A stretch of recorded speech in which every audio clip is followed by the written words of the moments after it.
Hey guys, we're doing a vlog style video today. I'm in my office, which is currently an absolute wreck,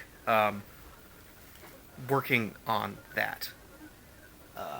So for example, I've got some parts that I need to get rid of. This is going to a friend.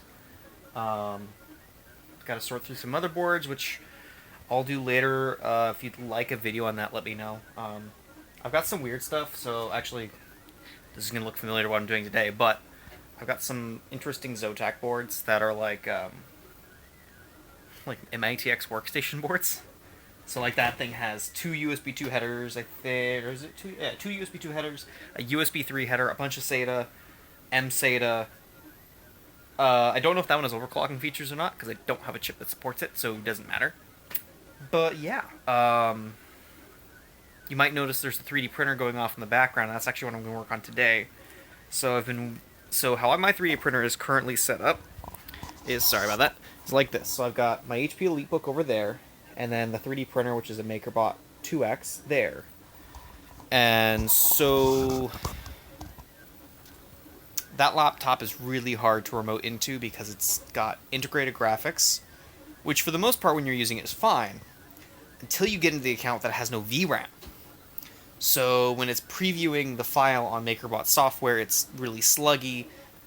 When it then also has to encode its own video, it's a problem. So we're going to build something. I haven't quite decided how far I'm going with the build yet, because I could do something really simple and small, or I could do something really stupid,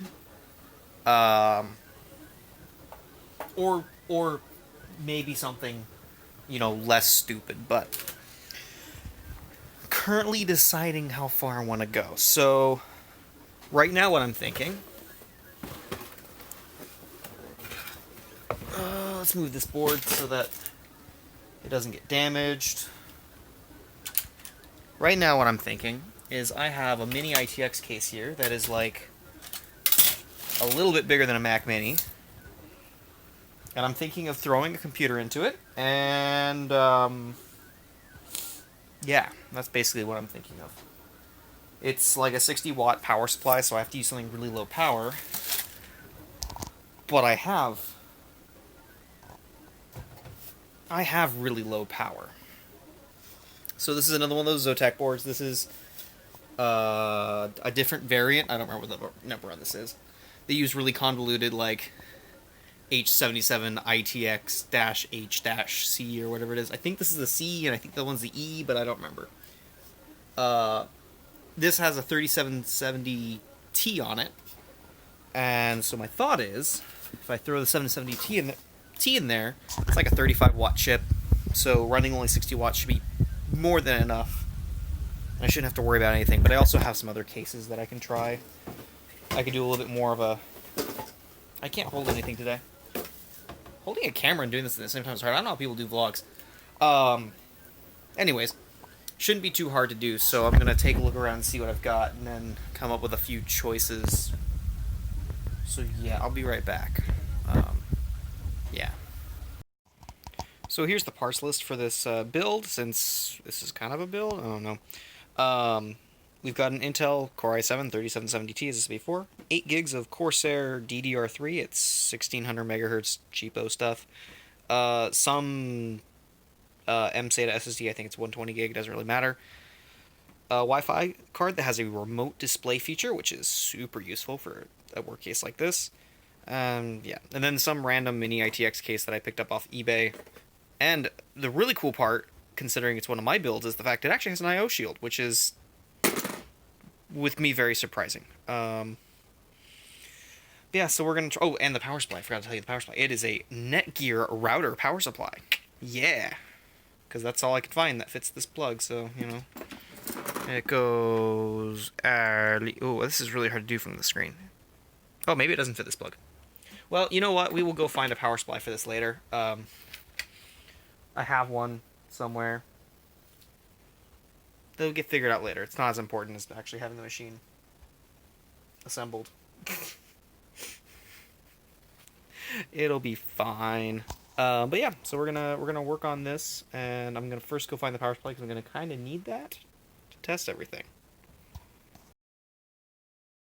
Okay, we went and found a power adapter.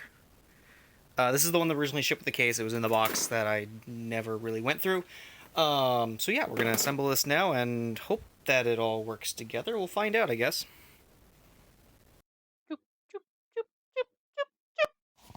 And so that went pretty easy. So this is the finished machine. It's relatively small. You might have noticed there is no intake fan, as I figured it's a low enough wattage part. It's probably going to be fine.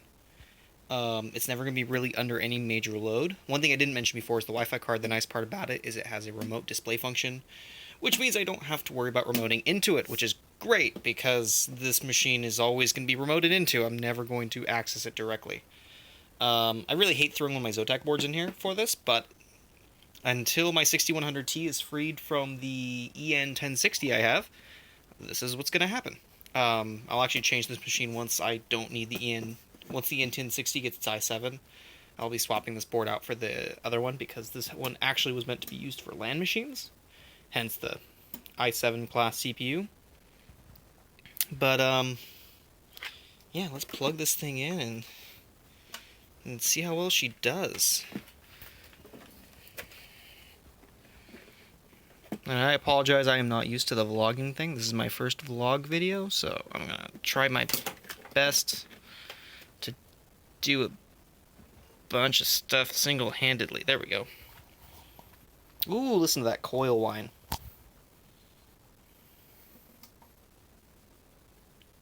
Interesting, as soon as I turn it on, the coil whine went off. And I forgot to plug in a video connection, so we'll just plug that in now.